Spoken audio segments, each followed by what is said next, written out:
We got it going here. There we go. We are recording. Sounds good. What?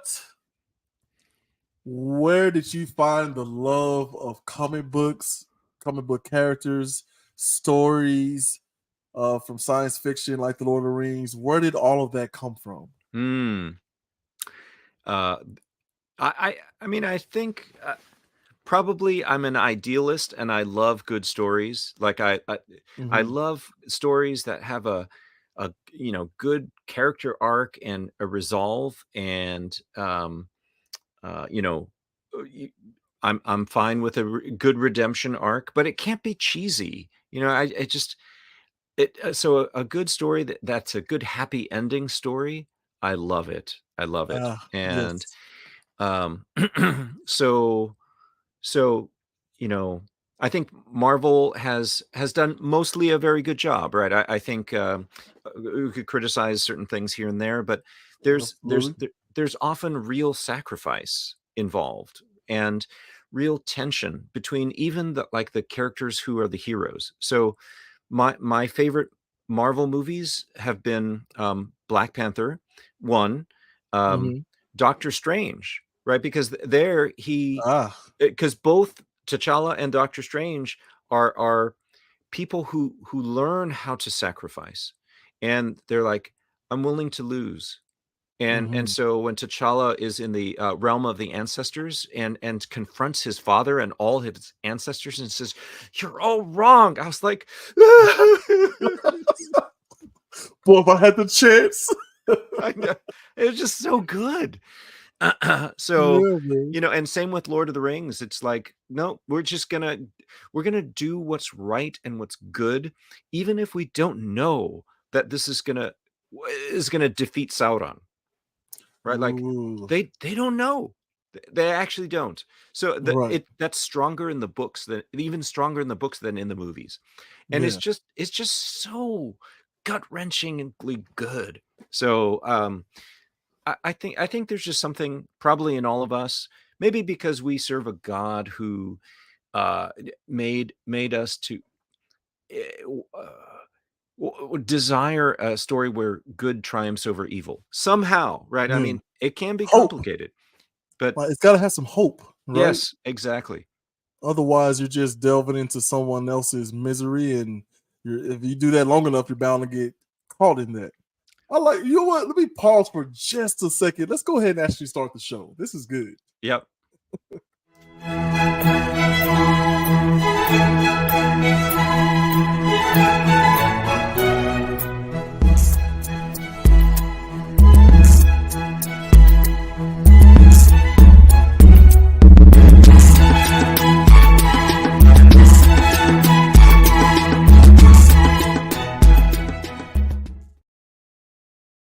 All right. Welcome back to Urban Academia. I'm your host, Jay Zilla, as per usual. Today with me, I have none other than the great. Look, you can't don't start getting humble on me now. I can see the wheels turning, right? The humility starting to bubble up a little bit. The great Mako Nagasawa. He is the author of Abortion Policy and Christian Social Ethics in the United States, as well as the director. Oh, here's that name. Don't tell me. Don't tell me. The director of the Anastasis. Oh, Well, you're almost there. Anastasis. Anastasis. Anastasis. By the end of the show, I will get that. How are you, sir? Tell the people a little bit about yourself. I'm good, Jeremy. Thanks for having me on. And I'm just a little afraid of setting high expectations. So I I live in Boston. Um I've been here since 1999 when I married my wife, Ming. We have two kids and a foster daughter.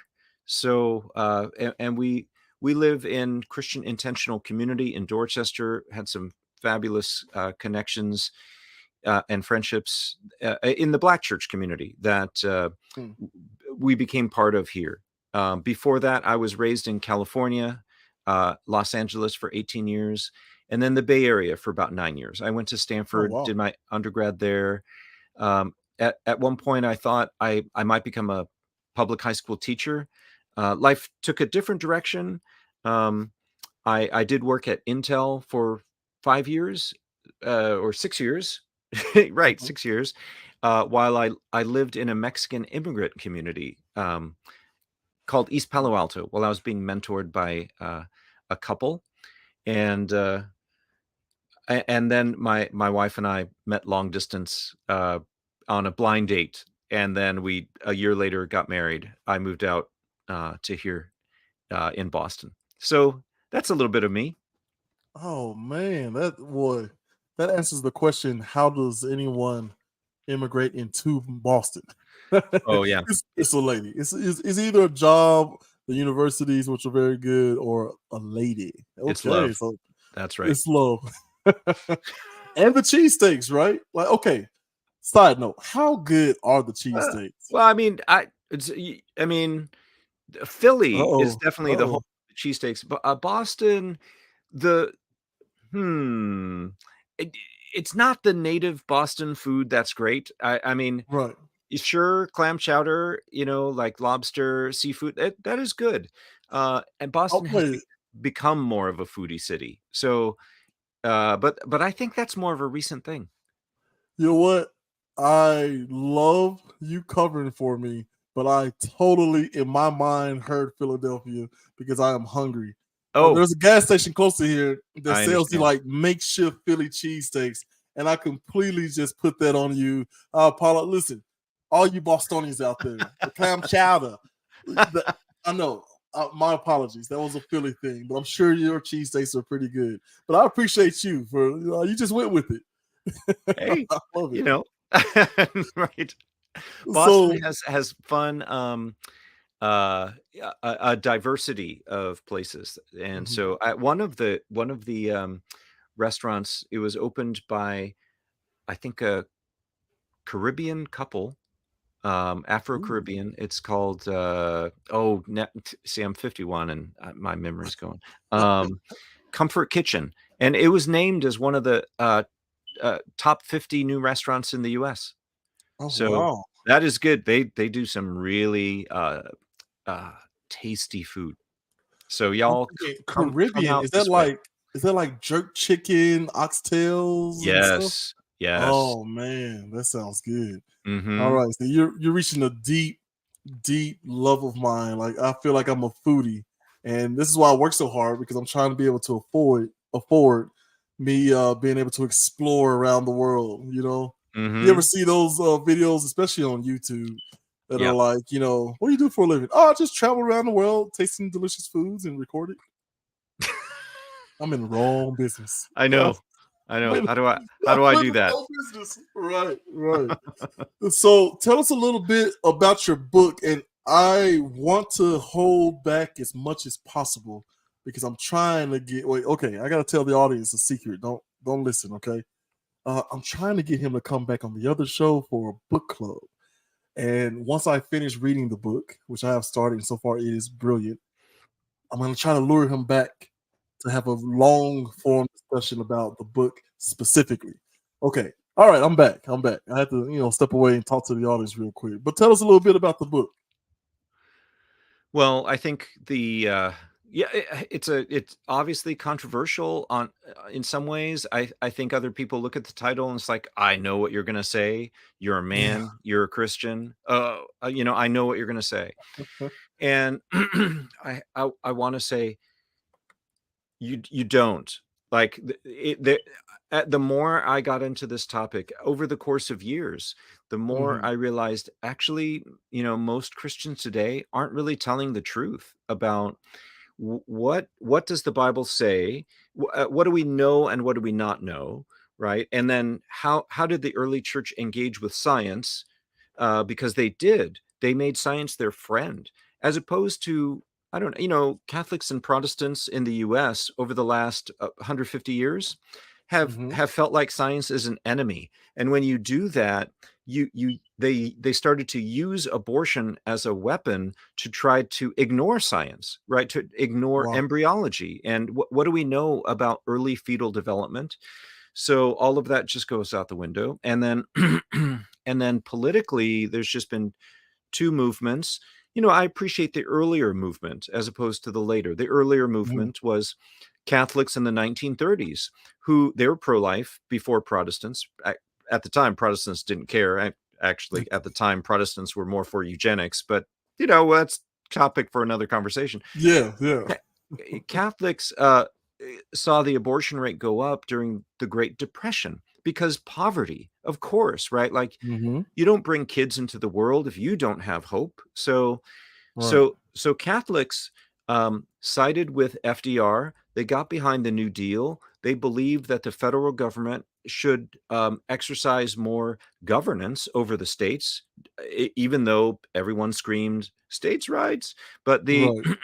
um, they were pro-labor, anti-poverty, democracy of small businesses. Let's try to expand some civil rights, make housing more affordable, at least to some people. It was not perfect, and it Mm-hmm. should have expanded it to Black folks way earlier. So, but the beginnings were laid, right? Like Right. the idea was, all right, let's have a pro woman pro-natal policy that makes child raising affordable, and then maybe the abortion rate will come down, and it did.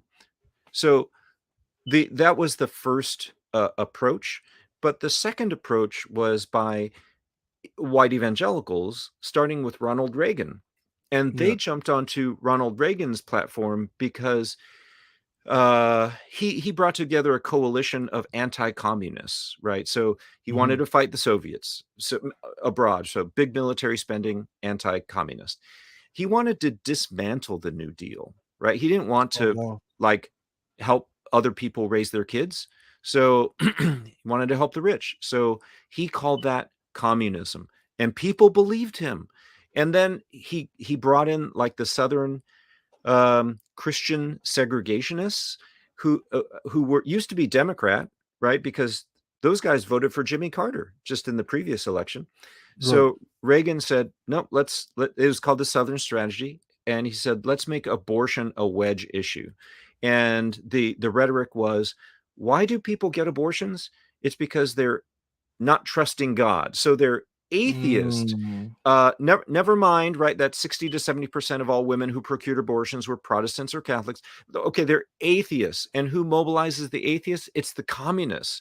So then the anti-abortion kind of movement was brought into into the service of not a social welfare paradigm, but a Mm-hmm. neoliberal capitalist paradigm where you get what you deserve, and so to speak.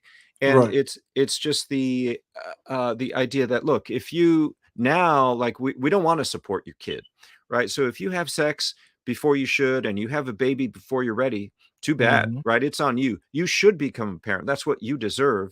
And if you Right. have economic hardship because of it, that's on you. So and then of course they connected it to like a larger criminal justice Right. paradigm of like that's also related to what you deserve. So, so to speak. So so once the anti-abortion kind of movement served capitalism as opposed to what it was in a social welfare paradigm, things got even worse.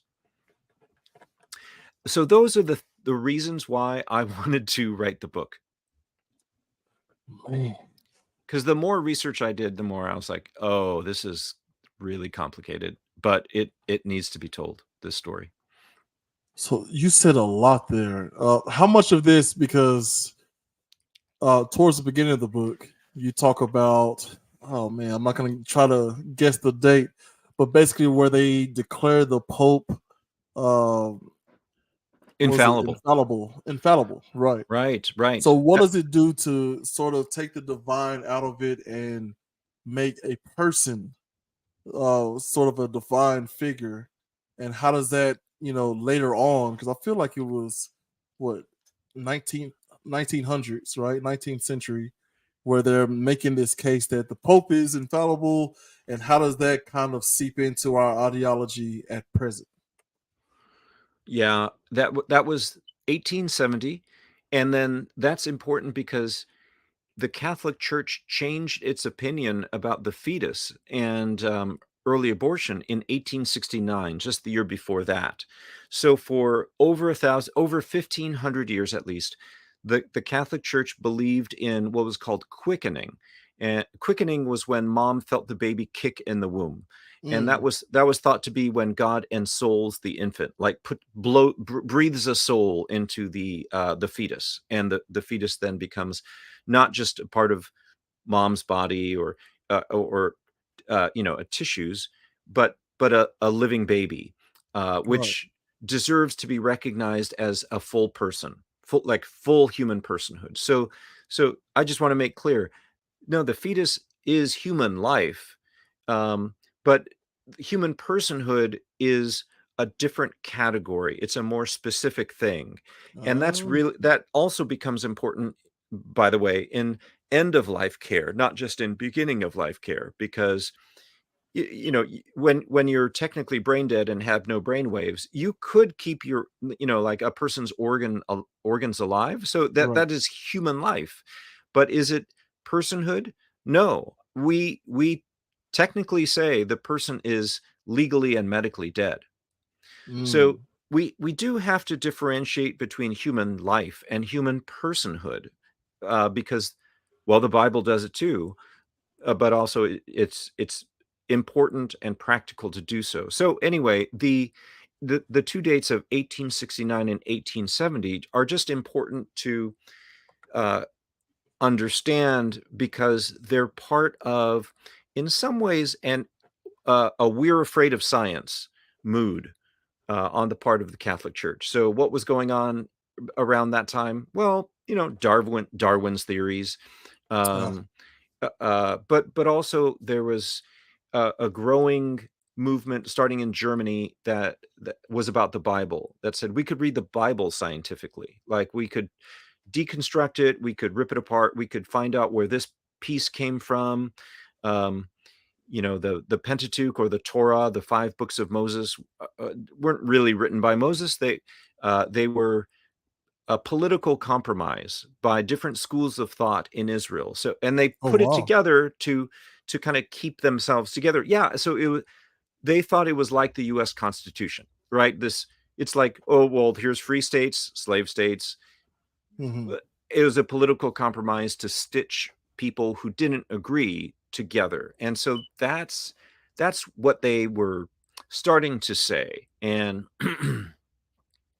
that would have later ramifications. It would be used against the Jewish community in World War II, right? So Ah, I because see.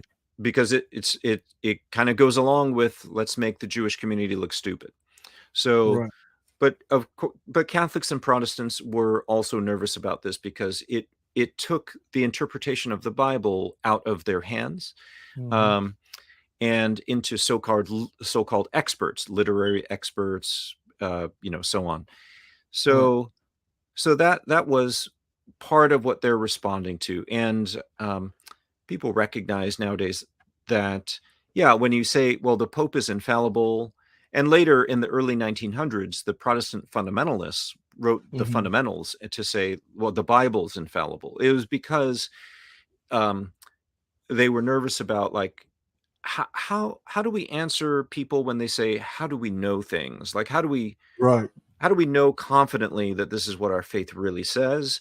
Right. So it was like, well, science seems to give some, at least, process, so that we can Hmm. know things with confidence. And so the church felt like, well, we need to express why it is we know things about our faith, including, you know, our position on abortion, or our, position on the fetus. And yeah, so they didn't actually use the Bible, unfortunately. They used philosophy that could float over and around the Bible. And so their reason was the moral probability reason, which is, well, we don't know exactly when God ensouls the infant, but just in case it's at fertilization, we'll go with that, right? It's the moral probability that Yeah. if there is any probability that God does that, then we should take that seriously morally, and therefore we're going to oppose abortion.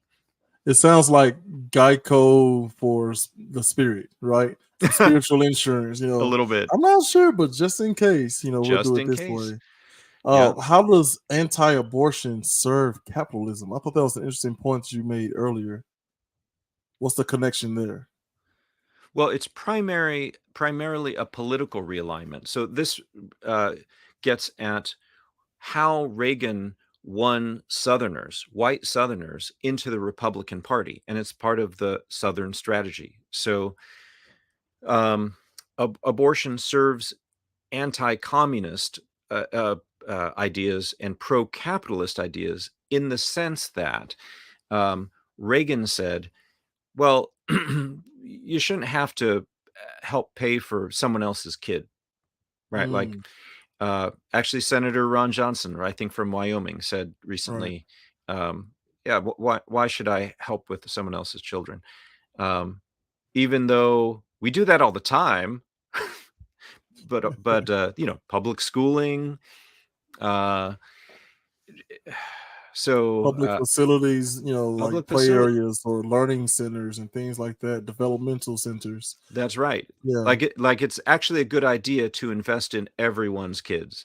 right.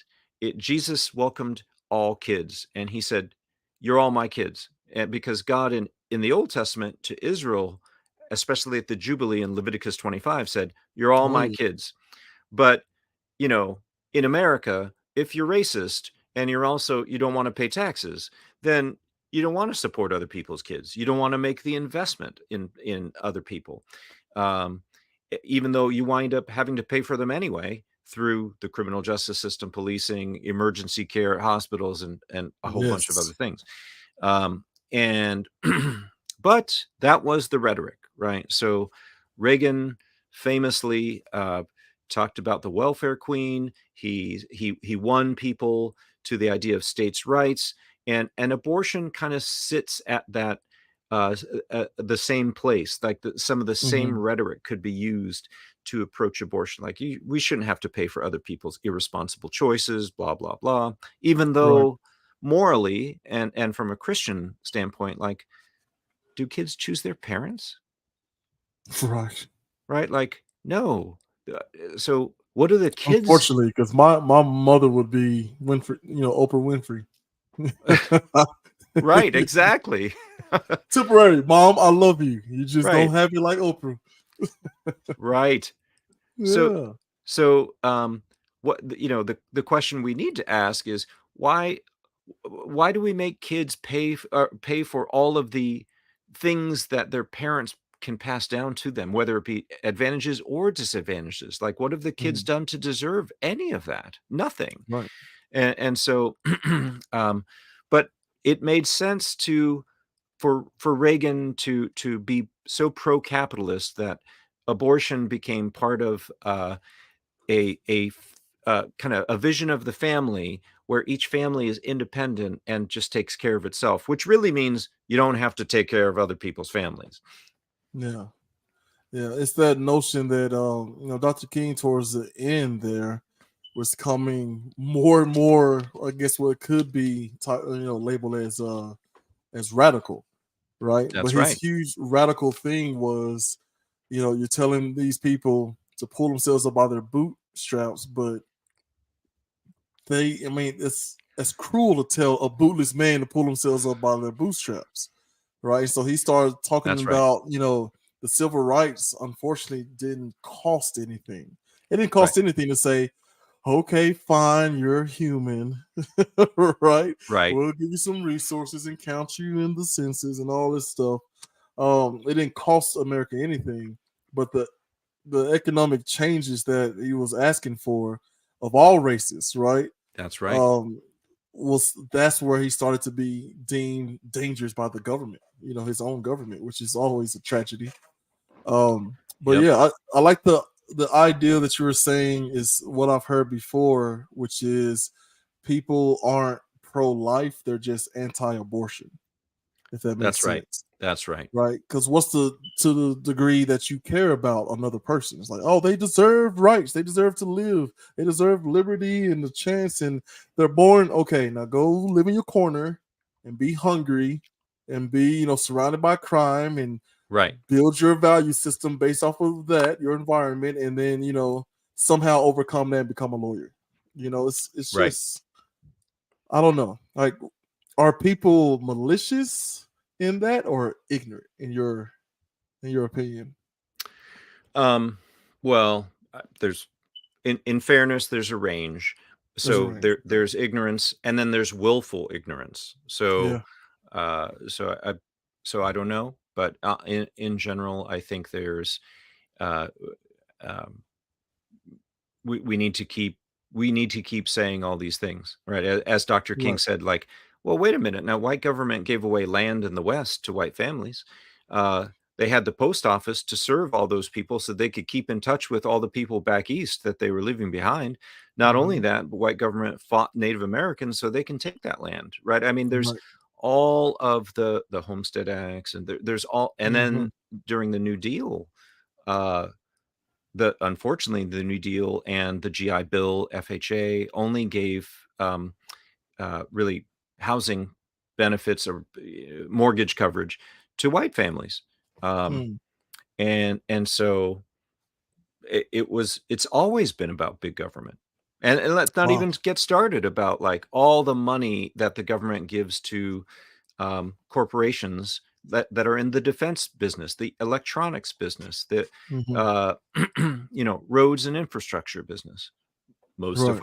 most of which were white. So it's Yeah. just It really is, and I love your term of mental jujitsu, right? yeah, Because you talk about, like, if you hear, like an AOC saying, "Oh, tax the rich," and then someone like a Ben Shapiro goes, "Oh, she's an idiot." I'm sorry, I shouldn't make voices, right? There's nothing wrong with that man's voices. We just disagree on some fundamental things. Okay, there's my, the Christian bubbling up in me. Like, be nice, right?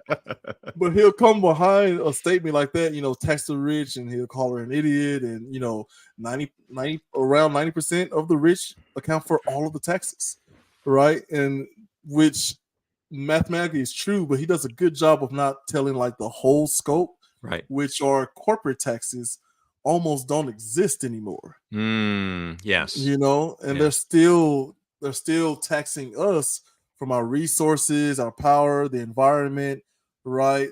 The poverty that gets right.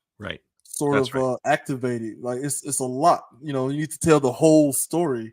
How do we tell people confidently and competently the whole story, so to speak? Like, how do I get Yes, someone who says, "Oh, I care about babies and you shouldn't be killing babies," and that's that? Like, how do I get them to then cross over? Okay, I'm going all over the place. Here it is. How do I get them to care about the fetus once it has developed fully and is born, all the way through, uh, you know, 70s, 80s, or even before that, with the retirement age, and benefits for senior citizens and resources? And then also, how do I get those people to on board with, well, if you want to drive down those abortion numbers, right, here's how we could do it. right. Yeah. Yeah, I think part of it is to insist that we at least understand the facts, right? So, what percentage of women get abortions who are already married? At least Hmm. 16%. Now that's not the biggest, obviously that's not the hugest percentage, but it's Hmm. still really substantial, right? So why would married women get abortions? It's because of economics. And also Hmm. because parenting is just hard. It's hard. So if we were so okay there, like if we want to bring down the abortion rate, why don't we do what like the Scandinavian countries do and pay for childcare? Let's have government subsidies. Yes, tax the Oh rich man. um, and help out with childcare. That produces a pronatal policy. Another dynamic is um, well, if you want to care about people uh, from all the way from womb to tomb, as they say, Hmm. is uh, have a bit of a bigger perspective on health and fairness. So, what changes, do people make to their lives when they know like their health is at stake? Like the COVID Right. pandemic. I mean, Right. we started using our housing policy as part of our health uh, plan, right? Like our public health plan. The problem is, does everyone have housing?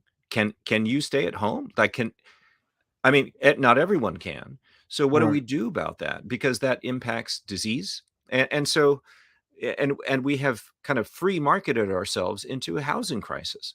So so we have to think about, like, gosh, how do we kind of help invest in people Hmm. and design systems so that the things that we say are really important. They're really important for family life. They're really important to get a job, right? You can't get a job if you don't have an address. So Right. which comes first? So right, like, do you a home or a job? Well, it see, and that's when people get all mixed up. Or health, like, why don't we have the public option? Because what come does health is health a requirement to work, or is work a requirement to get health care? I think it's that health is a requirement for You work. just blew my mind. Like, what few brain cells I had left was just they're done. How does that you even know, work? Like, which one? Because it's almost like the chicken or the egg, right? Or right? the snake Just eating its own tail. right. And so we can say things like, look, it'd be easier to start a small business if you didn't have to pay for your employees' health care. So let's I don't mean to say that's the only reason we should think that way, but it is appealing to kind of the pro-business type of person. Um, but look, again, women are vulnerable because they tend to be underemployed. They tend to, have to care for the elders in their family or do the Mhm. child care. So they're more likely to not have adequate health insurance and not have adequate contraceptive care. So people say that, oh, we want to bring down the abortion rate. Actually, Yeah. unfortunately, there are some Christians who don't say that. Unfortunately, there are some Christians who say, because I've asked them, would you rather have a low abortion rate, but like high contraceptive care, even though, yeah, there's some premarital sex happening, right? Like, Right. or would you rather have um, a high abortion rate with no contraceptive care, no like social supports? And what would you choose? And they And would say, premarital sex is still and, happening. and yeah, and it's still happening, but at least abortion is against the law. And Yeah. they say, I would rather have it against the law because they believe in the Christian nationalist myth that God judges nations, not just individuals. And so we have to put the right laws in place. And then, boy, I've done my part and it's on you, right? Yeah. It's your fault if you have an abortion. So, I mean, uh, that that type of person I would have to reason with in a different way. But to the Right. extent that we share a common goal of bringing down the abortion rate, then yeah, I mean, there's all these things that we can agree on. Hmm. Yeah, that's incredible. One of the, I mean, going along the lines of premarital sex, there is a part in your book. You could tell I've definitely cracked open the front half of the book when you talk about how people were sort of against the mass production of automobiles because that's another place that teens can have sex in, Oh yeah. like that blew my mind. Like as a way of some type of contraception, we can't have a bunch of cars flying around here because they're gonna They'll use lead to them to sex. do it. Right. Right, They're gonna right. drive to places and have sex. They're gonna have sex in the car. Like it's like, wait a minute now. It's incredible. Just there's no limit to um just people latching on to ideology and saying like and taking it for fact, I guess is a That's way of right. saying it. Mhm. What are Mhm. the other percentages? You talked about 16% married couples. Yeah. What are you saying to the people that are like, well, yeah, but 15% of them are to avoid consequences, right? It's the cheating husband or the cheating wife. Like, what are you saying to that crowd? Well, I think I I mean, I'm sure. I don't know that the percentages matter at that point, because but Yeah. if you just want, because if you want to punish people, then then you have to ask the question, okay, but what battle are you really wanting to prioritize, right? Mm, Do you want to bring down the abortion rate, or do you really want to make it hard for people if they have premarital sex and if they have a kid before they're ready? Like, you you, you got to answer that question. And the I'm just firmly in the camp of we should bring down the abortion rate.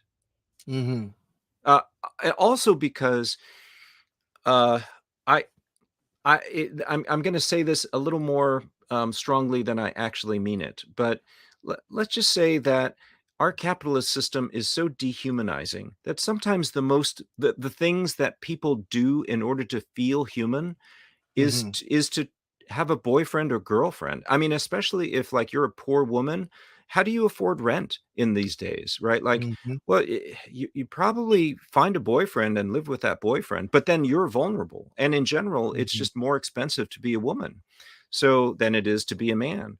And so there was a study done by NBER, National Bureau of Economic Research, that showed that when jobs left the Midwest, men proposed to their girlfriends at lower rates. Why? Because they're less confident, right? oh, So man.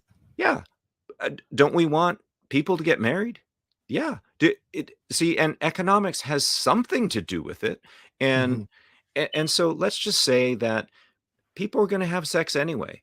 The only thing that we can really um, influence through our policies is whether they get married. Think about gotcha. it, right? Think about it that way, and your perspective totally changes.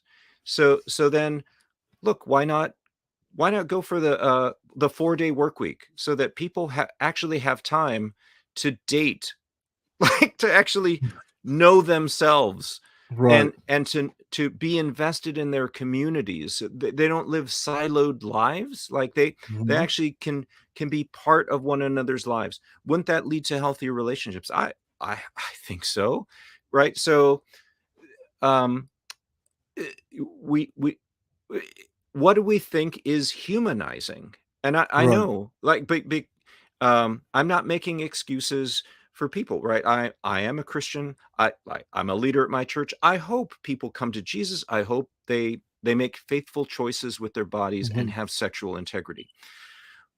But I don't expect non-Christians to uphold a Christian sexual ethic, and I don't expect that uh, capitalism, or like the fear of having a hard economic life, is mhm, actually going to be persuasive enough to stop people from getting together. In right. fact, I think the opposite. I think our system is so isolating and dehumanizing and expensive that we are forcing people to make choices about their bodies and their sex lives that actually are detrimental to them. The Mhm, policies that we should support, it's just better to think about it the other way. Can we encourage more people to make wise choices, to actually get married, to have their children within wedlock, right? And then, because then you look at the all the other statistics about women who procure abortions, or families and couples who procure abortions, and mhm, it starts to make sense, right? Like, the average woman who procures an abortion is in her late 20s, already has a child, and is trying to make it economically. mhm. So that's really significant. The average woman is white, right, getting an abortion, so Yeah, that changes things uh, for some people, unfortunately. So unfortunately. like, and then the top 2 or 3 reasons for why do women get abortions, what they report is: number one, can't afford it; number two, my partner's unreliable, I'm not sure that actually I want this kid to have him as a partner, as a dad, right? Like, ooh, that's really serious. So Yeah. from the standpoint of like what's happening with men today, like, yeah, absolutely. So then we have to start thinking about that too, Right. both in the church and just in society.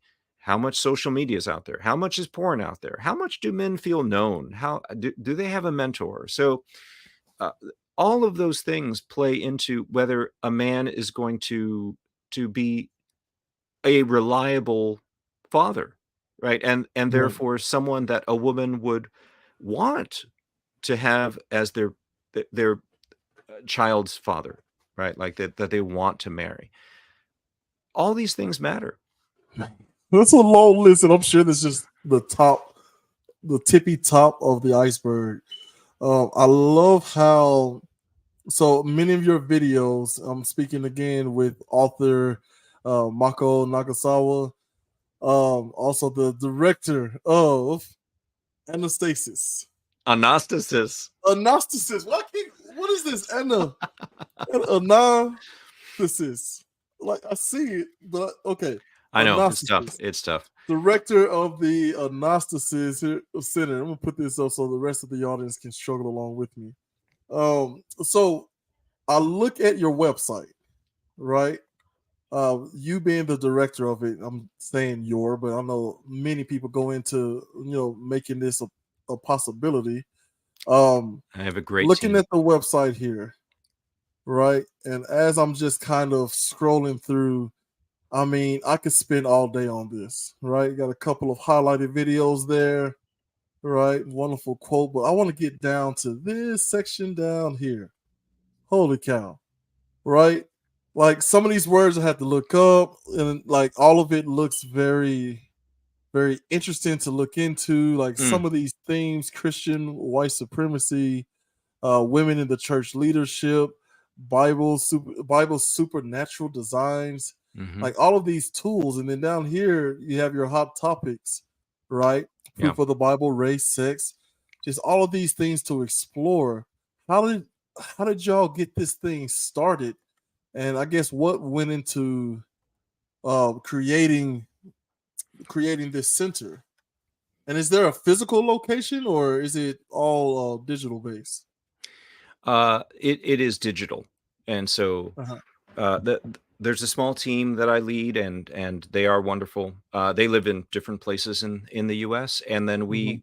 we try to connect with a network of pastors, lay leaders, even seminary professors who enjoy using our material. So the idea is that the basic idea is that in the early church they focused on God's restorative justice. They did not think that God's justice was retributive. Again, like there is real accountability for people. Our choices matter, but it's in a Mhm. restorative justice paradigm where if God calls the offender or those who have done harm to participate in the undoing of that harm. And in a Mhm. Christian sense, that is why God had in Israel, right, to be a medical focus group that would try to restore human nature to the best that they can. He's a doctor. He has a pretty demanding health regimen, and Mhm. and he's like, give this a try, you'll get better. And they did, and but not perfectly. But Israel did what we Gentiles would not, and Israel and Jesus, excuse me, Jesus did what Israel could not, meaning he actually lived the health regimen, and he actually worked the health back into his human nature and put God's love into every cell in his body so that he could Mhm. share himself by his spirit with us and do the same in us, so that basically he is victorious over human evil, first in him, in his own humanity, and then in us. And so that means that it's really easy to do evangelism and social justice together in the same breath, because Jesus is Wow. healing the problem of human evil. And this is the only way that you can have a God who is 100% good, who can who can give us a happy ending story where good triumphs over evil, but he does not become evil by doing so, right? Right. Because he does it as one of us, and he's always loving us, calling for our partnership. That is the early church. And for different reasons, over church history, we kind of lost sight of that, and we want to bring that back, and we apply it in basic tools in Bible study. Mhm. We have devotionals, evangelism tools, displays that start conversation publicly, respectfully, intelligently with people of any belief background, and and also we have study and action guides that focus on Christian ethics responses in a restorative justice paradigm to all kinds of issues like criminal Mhm. justice reform or Yes. housing or and ecology, food and the environment, and as we've been talking about, even abortion policy. It's it's challenging, it's demanding to look into all these things, but it's so rewarding because I feel like this is coherent. It is the most loving version of the gospel that has ever been, right, Yeah. in church history. So those Man, are that's some of the things amazing. we do. I mean, that's a lot. There's a guy I talked to before a couple of weeks ago, by the name of Kyle Robinson, and he went to prison, and he loved saying rightfully so. And when he got out, his father, I believe, was a police officer. So he, told him like for sure, I don't want to go back. I want to turn my life around. All these Mm, things. So now he's a creator of Amplified Science, where he goes in and he primarily focuses on people who are in prison wrongfully. But he also helps people who were rightfully so in prison, in order to actually go about the work of rehabilitation, right? mm, The recidivism of prisons. I guess if I'm even saying the word right, how often do they get released and then go back in? He's trying to work to get those numbers down, and he's also the co-organizer of the Village of Second Chance.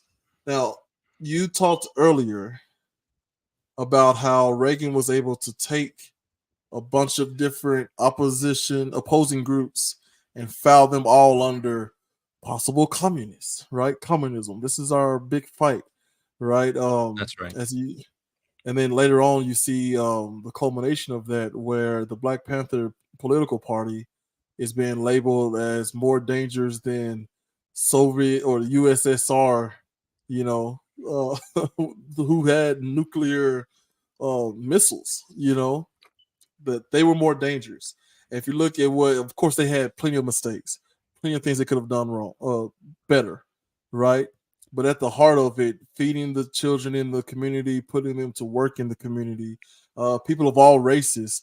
I mean, I know it's depicted into a film where they have, the Black Panther Party. They go to like this white nationalist meeting, so it's like Ku Klux Klan meeting, and they're sitting in the back, and it's just three of them listening to all this hate, and then they're like, aren't y'all hungry too, right? Aren't y'all being abused by the police system too? Aren't you as broke as we are? Aren't you tired? And somehow gets them to come along, and then like a Mexican gang, like literally bringing them all together, and them being able to be labeled communists and then terrorists, and then finally disbanded and broken up to the point where they're still trying to put the pieces back together. Right. Wasn't Um, that the Fred Hampton story? yeah, Yeah, yeah, Black yeah. Messiah. Yeah. Black Messiah. Thank you, Judas and the Black Messiah. Which, side note, Judas doesn't have any writings out there. He's got nothing, no sort of insight as to like why. Because I know I've reread the text fairly recently, so correct me where I'm wrong here. But where Judas, they're asking, well, which one of us is going to betray you? Like the person who dips their bread into this, I always say bean dip with the kids just to kind of make it fun. But like, I couldn't imagine, like, so my wife was like, what if Judas didn't hear him say that? And he was just like, Jesus makes the statement, whoever dips into their chip into this, this dip, right? And then he comes in just hungry, like, all right, man. He dips his chip in and looking around at the rest of the disciples, like, what? What's the problem? Like, walk me through that. Is there no text, no like lost text from Judas, or was it just the unanimous? We don't want to hear from that guy. Oh, that's a good question. So there is something called the Gospel of Judas, but it's not Hmm. written by Judas.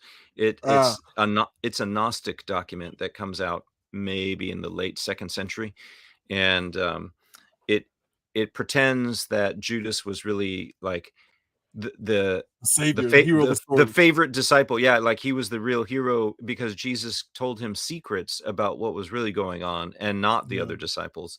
But Jesus had to make it look like he did something really bad. yeah, So like he framed himself in some way. The real story is no, the Gospel of Judas is not written by Judas. right. Um, I mean, the best we have is more piecing together from what we know of the politics and Hmm. society and culture back then.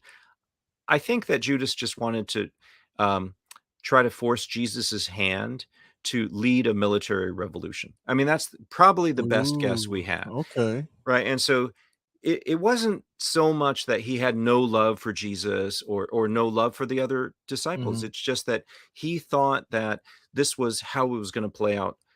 That Jesus was a military Messiah, that he would one day, like, liberate Jerusalem from the Romans and just kick Hmm. people's butts. So, he wanted to make sure that that happened and make a little extra on the side. So, Yeah.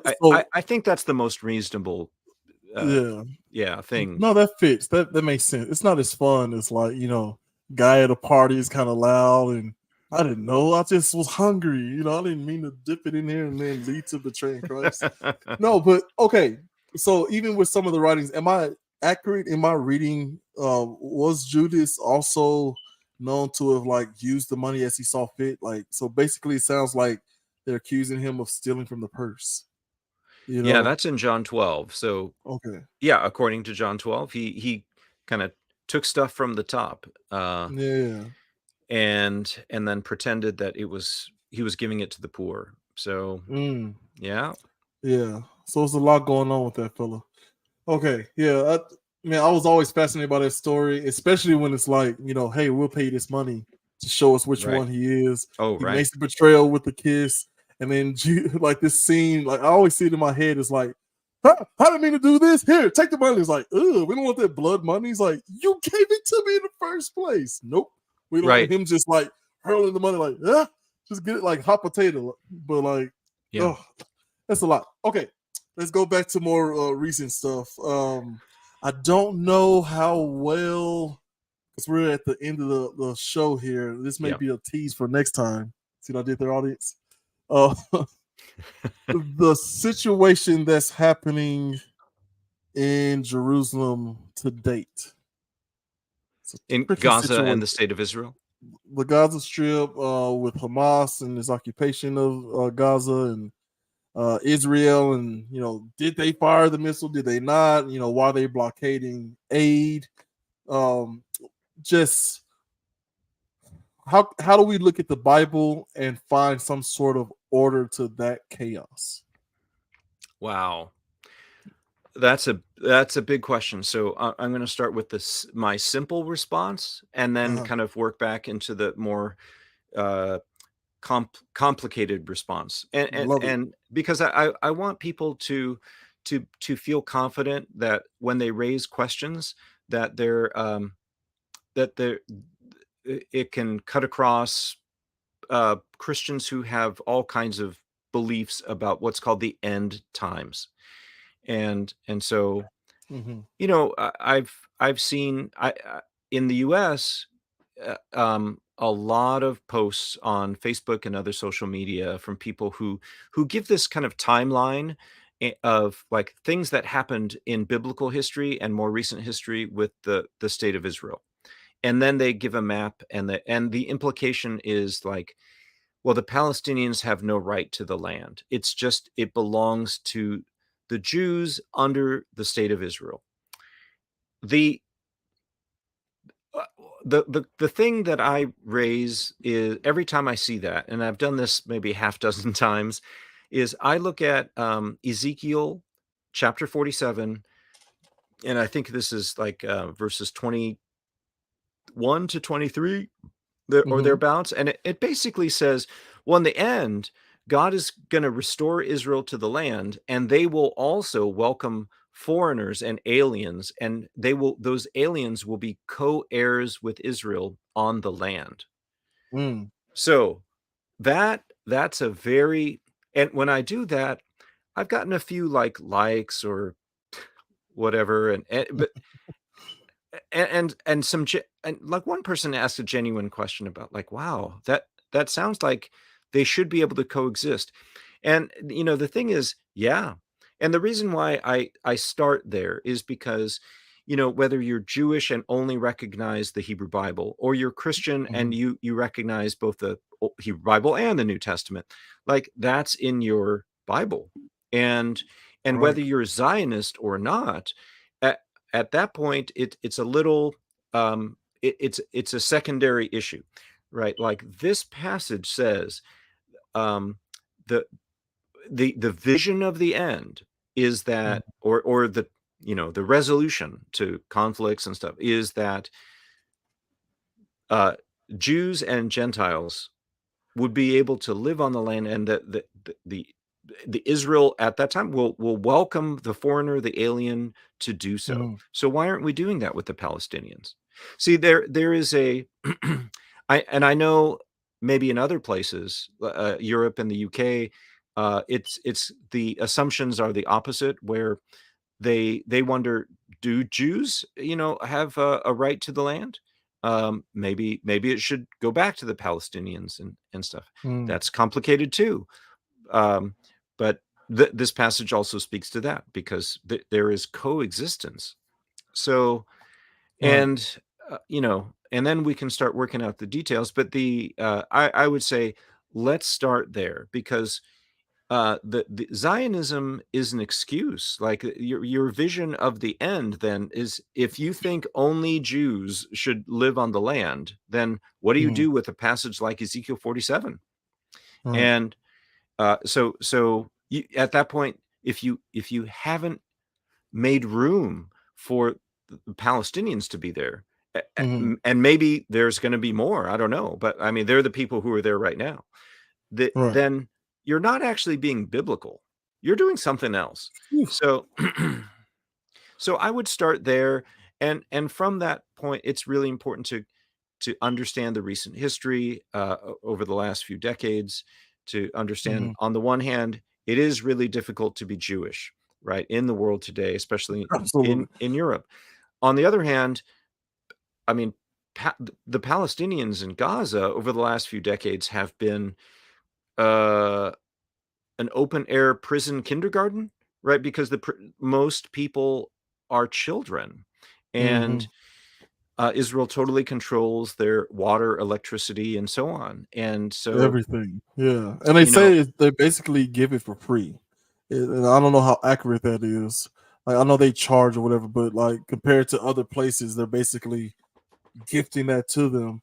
But it yeah, always strikes me of like, who has the right to what, right, especially when most of this stuff was sort of taken through conquest, right, right? If you go back far enough, the history of Palestine, if I'm not mistaken, this is several years and several classes ago, right?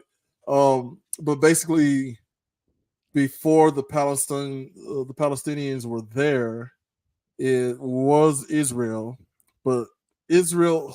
I don't know who. It depends how far you want to go back, right? Because as right. the Israelites are in Egypt, right, and this is after we have Joseph being the second greatest official, and then one generation later, the guy's like, yeah, I don't know who that is. Yeah, And yeah, the Jews are being, they're we got to stop them before they become, too big. And then you have the whole Exodus story and all these things. Like I don't know who occupied that territory before, but I feel like somebody did. yeah, And yeah, God told them that hey, this is the land I've promised you, and through conquest, like many other great nations, they occupied the land.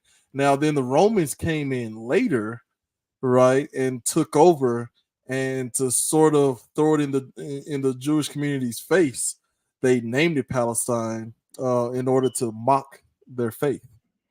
yeah, So it's like how far do you want to go back as far as who has the right? And I think you're absolutely right when we're supposed, as far as looking at the Bible or the Quran, or even if you stick to the scrolls, right?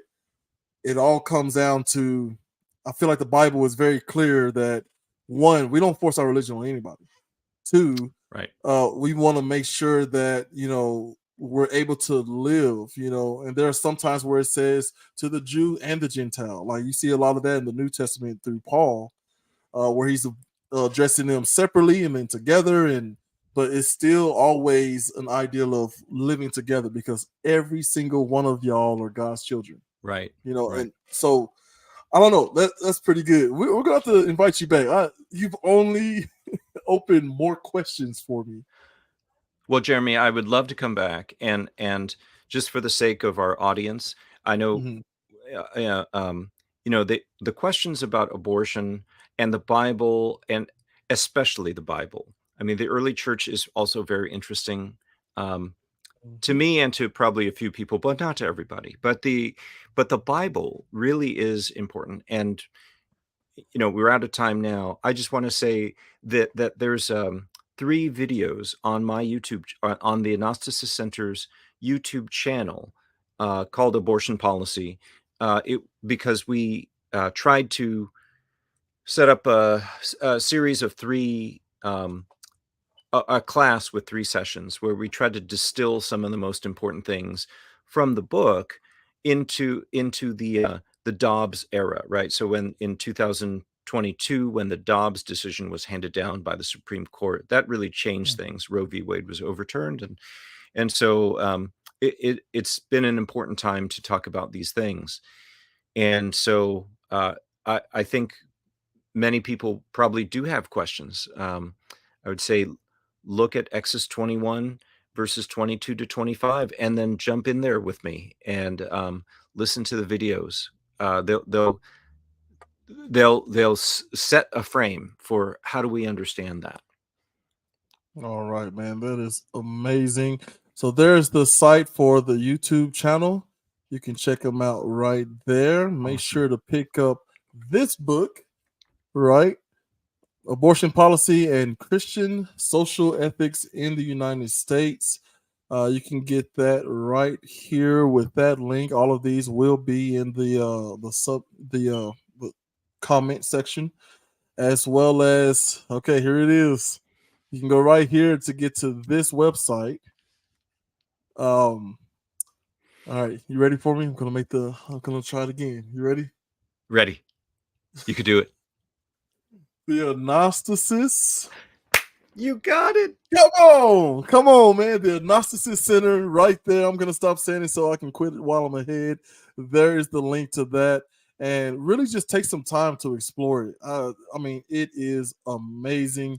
Any more books in your future, and what kind of subject matter are you looking to cover?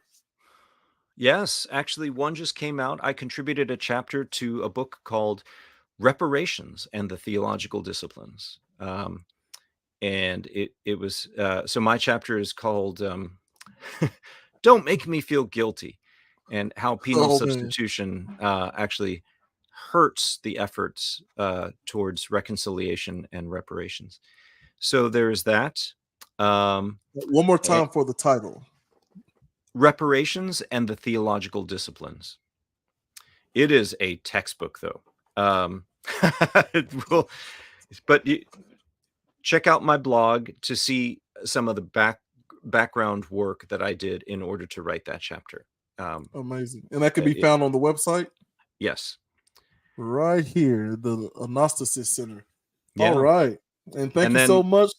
oh, Yeah. can I say one more? Oh, Um, please. for this Advent, a friend of mine, Father Tim Clayton, and I are writing a book for Advent and Christmas using Irenaeus of Lyon, quotes from the most important second century Christian writer and possibly leader, right? So um, that should come out in late November. Amazing. Sounds so good. Thank you very much. We enjoy having you on Urban Academia. Go ahead and tell the folks which podcast they should be checking out right here, right now. Go for it. So check out Urban Academia. Uh, we had a great conversation over so many topics. And Jeremy, thanks so much for having me. I really appreciate it. I'm looking forward to coming back and talking about Marvel's Black Panther and Tolkien's Lord of the Rings. Oh, absolutely. Like that's a challenge right there. I am definitely gonna have to like reread the Lord of the Rings book series. The Hobbit I read in high school as part of our AP English course, but Ooh. yeah, I really enjoyed it. So I was like, after that, I was, I was gone. I mean, I was already a sci-fi kid. I remember watching, I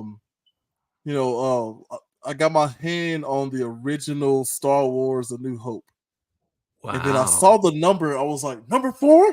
There are three more of these somewhere. I was like, oh, well, there are two more. But here's the thing about one through three, right? I had to wait Right. forever.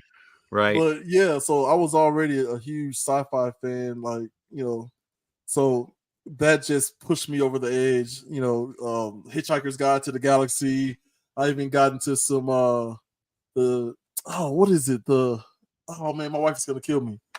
She just introduced me to an author. She's a black woman author. Um, the Tale of the Sower and the Tale of something else. Man, hold on. Listen, it's my show. I can stop. We can go a little bit over time. I have got to look this up. Let's see. Good old Google. The Tale of the Sower. Yeah, I don't know. I've not heard of this. Oh This is great. man. The parable. This is gonna drive me nuts. Wish you can see what I'm typing in to try to find this book. It is so ridiculous. Okay. Parable of the Talents and of the Sower. Octavia E. Butler. If he, Oh, yeah, so she did like I'm currently right now reading um oh my goodness, I am completely drawing a blank here. But yeah, it was the Parable of the Sower and the subsequent book Parable of the Talents. And it's I mean it's really good sci-fi. I mean this lady who just like I don't get grows up in the church. I don't get the God stuff, and then she basically creates her own religion. And ooh, it's a lot of plagiarism going on. Spoiler alert, right? But she takes a lot of the some of the best parts of the Bible and creates her own religion, and it's one that's melded with science. And I mean, it is a wild ride. Of course, some post-apocalyptic United States, but the things that she was talking about back in the 70s, and the lure of her is she's 8, 9 years old. She's sitting in a movie theater, up in the colors only section. And after the movie is over, she looks at her aunt and was like, I could write that. And then that was the start of her writing career. And she just wow. wrote and wrote and wrote, and to escape her reality. I mean, it's really good. Wow. Octavia E. Butler. I can't believe I forgot that. Man, sorry, wife. But thank you so much for being on. I'm going to put you in the back room, in the green room. Please do not log out just yet. I'm just going to wrap things up with the audience. Again, you can find Mr. Mako Nagasawa's book, Abortion Policy and Christian Social Ethics in the United States. I want to thank him so much for stopping by. And hey, we got that verbal contract. He's coming back. Get your questions ready, you Token fans and Black Panther and Marvel fans out there. Hope you enjoying Loki. Um, Great conversation.